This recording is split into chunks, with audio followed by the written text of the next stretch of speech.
તો અમદાવાદના હળદ સમાન ઇન્કમટેક્સ બ્રિજની હાલત જોઈ અને સવાલ થાય છે કે શું તંત્ર કોઈ મોટી હોનારતની રાહ જોઈ રહ્યું છે। કરોડોના ખર્ચે બનેલા આ બ્રિજના એક્સપાન્શન જોઇન્ટ્સના બોલ્ટ 6 મહિનામાં જ નીકળી ગયા। 60 કરોડનો બ્રિજ 65 કરોડમાં તૈયાર થયો, છતાં ગુણવત્તાના નામે તો મીંડું જ। આખરે આ મીંડું કેમ? રણજીત બિલ્ડકોન દ્વારા નિર્મિત લગભગ દરેક પ્રોજેક્ટમાં આવી જ લાલિયાવાડી કેમ જોવા મળે છે?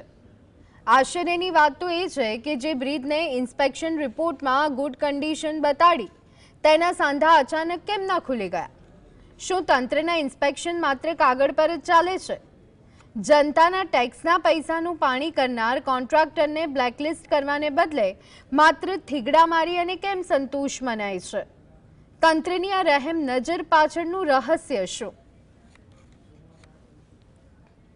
करीबन 6 करोड़ रुपए की बढ़ोतरी भी दी गई थी। उसके बाद भी यदि 6 वर्ष में ही उसके एक्सपांशन जॉइंट निकल जाते हो तो ये ब्रिज प्रोजेक्ट की बहुत बड़ी बेदरकारी का उदाहरण है। और सबसे बड़ी बात तो ये है कि जब इंस्पेक्शन किया जाता है तब उसी ब्रिज को ओवरऑल इन गुड कंडीशन बताया जाता है और उसी के बाद उसके एक्सपांशन जॉइंट निकल जाते हो।